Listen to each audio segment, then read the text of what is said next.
Bonsoir mesdames et messieurs, bienvenue dans cette grande édition d'information sur FM Télévision pour vous informer. C'est aujourd'hui qu'arrive à terme l'ultimatum donné aux terroristes du M23 soutenu par le Rwanda pour arrêter les hostilités dans l'est du pays. Après une réunion de sécurité tenue jeudi soir, Patrick Mouyaya dit attendre ce que cela donnera sur terrain. Je vous propose de suivre le porte-parole du gouvernement. C'est dans la suite, comme vous le savez, depuis plusieurs jours, le Premier ministre a reçu l'habilitation du commandant suprême de tenir de réunions de sécurité pour faire le suivi de manière régulière de la situation sur le terrain. Vous savez que nous avons des urgences humanitaires importantes sur lesquelles nous devons travailler parce que nous avons plus de 300 compatriotes qui sont dans des conditions extrêmement difficiles. La réunion d'aujourd'hui, il s'est agi donc d'aborder ces questions humanitaires, mais aussi d'écouter le vice-premier ministre, ministre des Affaires étrangères, qui a pris part au mini-sommet qui s'est tenu hier à Luanda. Vous avez tous suivi les communiqués avec des engagements fermes et un calendrier assorti pour permettre de donner une vue à l'issue de toute cette situation qu'il y a à l'est de la République démocratique du Congo. Et bien évidemment, les chefs de l'armée et de la police ont pu faire le point de la situation sur terrain. On n'a pas seulement parlé de la situation à l'Est, mais on a aussi survolé la question de Kwamout parce qu'il est important que nous puissions avoir un regard sur toutes ces situations. Le maître mot qui a été recommandé ce soir par le Premier ministre, au-delà de tout ce qui a été dit, des engagements qui ont été couchés dans les communiqués sortis d'hier, c'est que nous devons rester vigilants. Il y a des délais qui ont été donnés. Nous allons attendre, voir ce que ça va donner, mais nous allons surtout continuer à travailler pour apporter un appui humanitaire à nos compatriotes qui en ont besoin. Pourquoi les matériels militaires commandés par la RDC tardent à arriver? Le vice-premier ministre en charge des Affaires étrangères a répondu à cette question jeudi soir lors d'un briefing de presse. Christophe Lutundula est aussi revenu sur le retrait ou non de la RDC de l'Organisation internationale de la francophonie et bien d'autres sujets. Commentaires. Si les matériels militaires ne sont pas encore arrivés à Kinshasa, il y a une raison bien fondée. Matériel militaire, est-ce qu'il est arrivé? Pas encore, parce qu'il est question de faire venir par la voie routière. Où en est-on avec les mesures restrictives empêchant la RDC à se procurer les armes? Ça avance, il faut être sûr. Même la levée des mesures restrictives, il vous en parler, j'ai vu quelque part aujourd'hui. Un message texto comme envoyé de notre représentation diplomatique à New York. Les rebelles du M23 soutenus par le Rwanda vont se retirer des zones occupées pour se rendre au Mont Sabinyo dans le Virunga, toujours dans l'est de la RDC, selon le processus de Nairobi.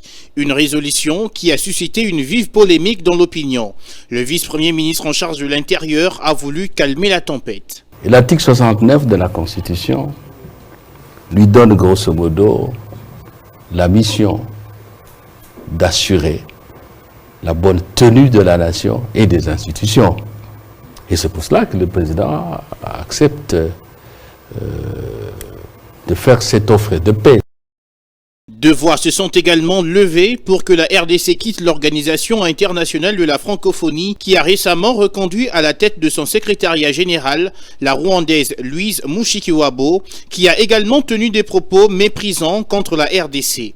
Seulement, cette question n'est pas à l'ordre du jour. Nous avons inscrit, il ne faut pas oublier ça, dans la Constitution, la langue française, comme la langue de l'administration. Tout à fait. Donc, au-delà de la conjoncture qui est très difficile, nous ne pouvons pas renoncer à cette vocation qui est de notre appartenance à la francophonie, qui est constitutionnelle. L'ultimatum donné au M23 du Rwanda pour quitter ses positions en RDC ont expiré ce vendredi. Insécurité grandissante dans l'est de la RDC, il faut sanctionner certains opérateurs économiques à l'instar de Dan Gertzler. C'est la recommandation de Maria Arena lors d'une session plénière de l'Union européenne sur la situation de la RDC. Cette députée de l'UE est révoltée du pillage des ressources minières par les voisins de la RDC au profit des groupes internationaux qui financent les groupes armés pour avoir accès facile aux minerais à faible coût. On l'écoute. Le M23, soutenu par le Rwanda, a lancé une offensive contre l'armée régulière de la République démocratique du Congo, qui replonge le pays dans des violences extrêmes. Alors ces violences et l'instabilité dans la région, vous le savez, ne datent pas d'aujourd'hui et trouvent leur source essentiellement dans la question des ressources du sous-sol de cette région.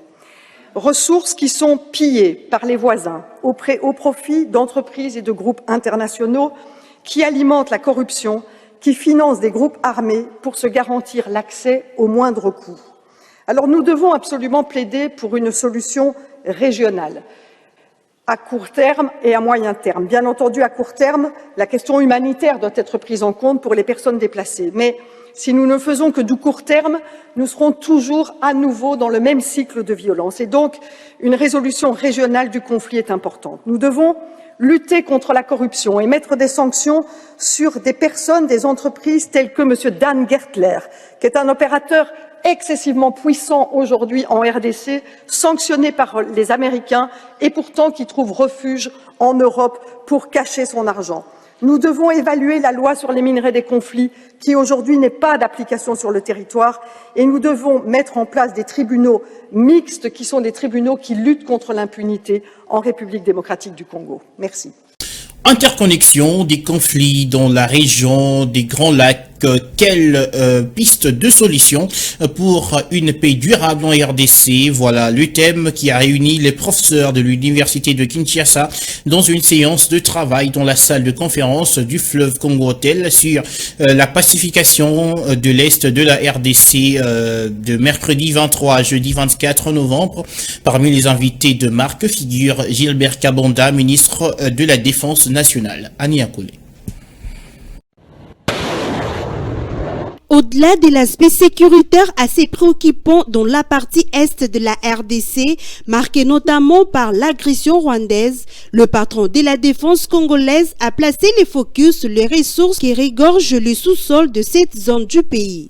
Appelant les uns et les autres à un esprit de l'entrepreneuriat, le docteur Gilbert Kabanda pense que l'heure a sonné pour que le génie soit capable de transformer des richesses de son pays.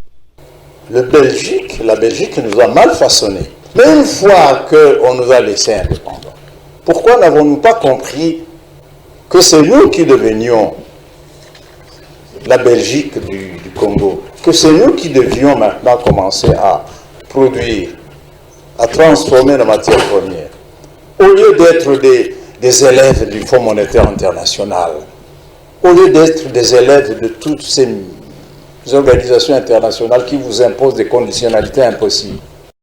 Ces points de vue aussi brillants et largement partagés par les sommités scientifiques de l'Université de Kinshasa en tant qu'organisateurs. Ils ont du reste fait appel dans le même ordre d'idées à l'expertise scientifique de l'ancien président burundais. Selon Tibantunganya, la richesse de la RDC suscite la convoitise de ses voisins. Pour lui, quand la RDC se réveillera, l'Afrique centrale se stabilisera. L'ancien président burundais a par conséquent invité la RDC à jouer son rôle. La nouvelle équipe dirigeante du secteur opérationnel Ouélé avait de la visite. Les membres du comité local de sécurité territoriale de Dungu dans le Haut-Ouélé leur ont présenté leur civilité. C'était à l'état-major de cette unité située à 210 km de la ville d'Issiro. C'est un reportage de la presse militaire. Nous, dans un autre territoire, 2000 jeunes.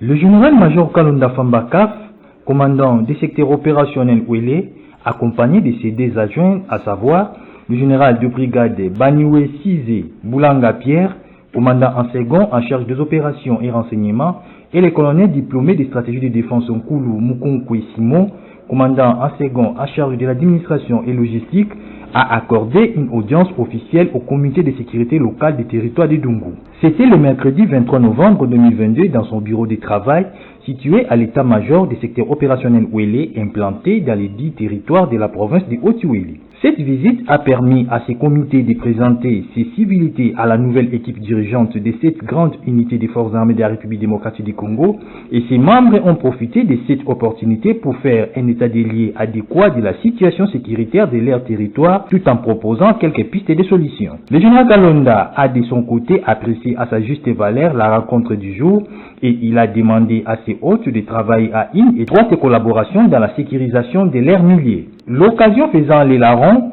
le commandant du secteur opérationnel Ouélé a réitéré les messages du chef de l'État à la nation sur la sensibilisation populaire et le recrutement massif de la jeunesse au sein de l'armée.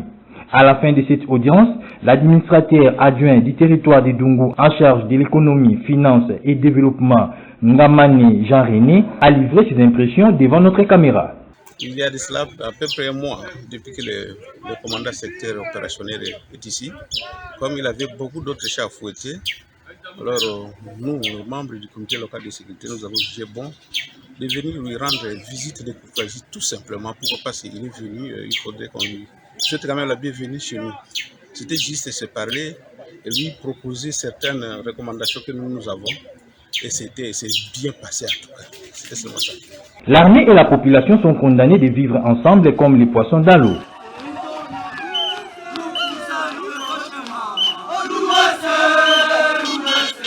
Peut-on parler des prémices du conflit communautaire au quartier Bolikango dans le Kanluka, dans la commune de Ngaliema? Depuis un certain temps, les populations de la tribu Congo et celle de Yaka vivent à couteau tiré. Qu'est-ce qui se passe au juste? On en parle dans ce reportage. Dans ces quartiers Bolikango, la population ferme ses portes au plus tard 19h. Suite à un conflit dont la cause restait encore inconnue. Les habitants du camp des Yaka n'ont pas le droit de traverser les camps des Bakongo et vice-versa.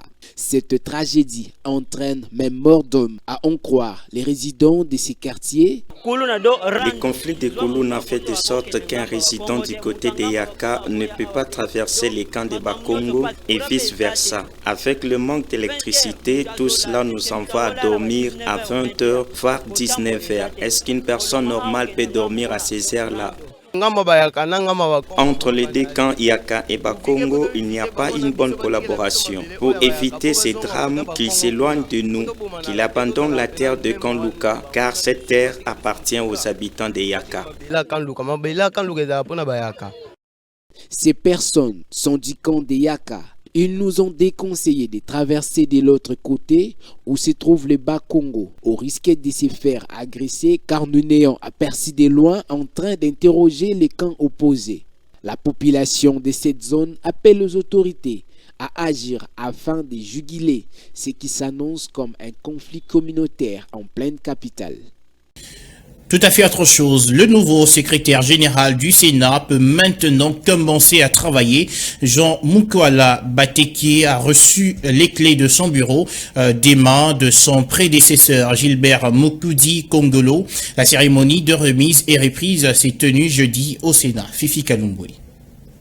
Cette cérémonie s'est déroulée sous la supervision du directeur des cabinets du président du Sénat, Rémi Moussoungaï Bampalé, en présence d'autres responsables des cabinets, membres du bureau du Sénat, de plusieurs cadres et agents de l'administration de cette institution, mais également des inspecteurs de la fonction publique. Occasion pour le nouveau secrétaire général du Sénat d'exprimer ses remerciements au président de cette institution, Modeste Bahati Lukwebo, pour la confiance placée en sa personne après sa réussite au concours organisé par l'administration publique. Jean Mukwala Bateke a également saisi cette occasion pour solliciter l'appui de tout personnel de l'administration du Sénat pour la réussite de son mandat. Tout est bien qui finit bien, dit-on. L'appel est ainsi lancé aux cadres et agents de l'administration du Sénat de travailler d'arrache-pied tout en ayant un esprit de collaboration afin de matérialiser la vision du chef de l'État, Félix Antoine Tshisekedi Tshilombo. Il faut noter par ailleurs que Jean Mukwala Bateke est le 6e secrétaire général du Sénat depuis l'avènement de la Chambre haute du Parlement congolais. C'est un fils maison qui a gravi tous les échelons au sein de l'administration de cette institution jusqu'à devenir aujourd'hui secrétaire général. Juste après cette cérémonie des remises et reprises, le secrétaire général entrant et son prédécesseur ont présenté les civilités au président dans son bureau de travail. Ce dernier a souhaité un fructueux mandat au nouveau secrétaire général du Sénat. Procès Vidi et Chimanga, ses avocats ont été déboutés. Le tribunal de paix de Kinshasa-Gombe a rejeté l'exception de l'incompétence de cette juridiction à connaître cette affaire. À l'audience de jeudi, le tripet a donc annoncé que le procès entre dans sa phase de fond après ce long débat sur la forme. Suivez ce commentaire. À l'audience précédente, les avocats de Vidi et Chimanga soutenaient leur démarche visant à remettre en cause la compétence du tribunal de paix pour juger leurs clients par le fait que les infractions commises par le prévenu l'ont été en dehors des frontières de la RDC. À l'audience de ce jeudi, cette juridiction a simplement fixé l'affaire pour le 5 décembre prochain en vue d'entrer dans le fond du dossier. En d'autres termes, ils ont rejeté les moyens que nous avons soulevés, a dit maître Arthur Bomana à nos confrères d'actualité.cd. Cela dit, dans le fond, il sera question pour l'ancien conseiller en matière stratégique du président de la République de prouver son innocence sur les accusations portées sur sa personne, dont les faits constitutifs de prévention de corruption présumée, mais aussi de trafic d'influence et offense au chef de l'État. On se souvient que Vidi et Chimanga, qui avait démissionné de ses fonctions après publication des vidéos, proposait des offres minières à des pseudo-investisseurs en exigeant une commission de 20%. Celui qui dit avoir financé la campagne électorale de Félix Tshisekedi a répété à plusieurs reprises qu'il agissait au nom et pour le compte du chef de l'État. Mais déjà, le conseil de l'ancien président du DCMP affirme que les vidéos diffusées sur les réseaux sociaux contre leurs clients sont d'un montage grossier et qu'il s'apprêtait à rétablir la vérité. Pour rappel, Vidi et Chimanga a été placé en détention préventive le 21 septembre dernier par le parquet général près la cour d'appel de Kinshasa-Gombe avant d'obtenir une liberté provisoire quelques jours après. On passe au sport. En Vodacom Ligue 1, le Saint-Éloi Lupopo a eu raison devant la formation de Blessing FC sur la marque de début à 0 en match de la 5e journée du championnat national. Une victoire qui permet à l'équipe de Lubumbashi de monter à la 7e position avec désormais 13 points. On en parle avec Lionel Ngolo. Le FC Saint-Éloi Lupopo de Lubumbashi s'est imposé devant la formation de Blessing FC de Kolwezi sur les scores de 2-0 hier jeudi au stade Dominique Duire de Kolwezi en match de la 5e journée du 28e championnat de la Ligue nationale de football. Un match plutôt équilibré entre les deux formations, aucune de ces formations n'ayant trouvé la faille. Malgré le pressing de part et d'autre, la situation s'est décomptée dans le 20 dernières minutes du match avec le coup de pied arrêté de Ikio Iembe à la 68e minute sur faute provoquée par Bisiki.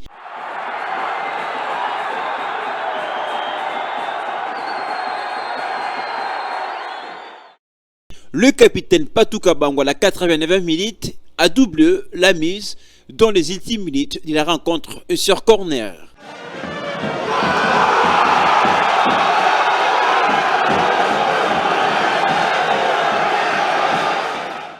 Avec cette victoire, les Cheminots occupent la 13e position avec 7 points en 3 sorties, soit 2 victoires et un match nul. Pour rappel, le SV Québec Kinshasa occupe la tête du peloton avec 16 points en 6 sorties, 1 nul, 5 victoires et 100 défaites. Il est talonné par Maniema Union avec 15 points sur 5 matchs joués, 100 défaites et un seul nul. Et juste après ce match, les deux entraîneurs ont répondu à la traditionnelle conférence d'après-match. Si pour Mohamed Magasuba, c'est la satisfaction, pour Gilles Nzembe, coach de Blessing, c'est le regret après la défaite de son équipe. Ils sont au micro de Lionel Ngolo. L'adversaire aujourd'hui a tout essayé, mais le Popo était d'un cran supérieur, il faut le reconnaître. C'est une victoire bien méritée, mais l'adversaire ne démérite pas non plus. Je crois que les garçons sont restés dans leur assiette.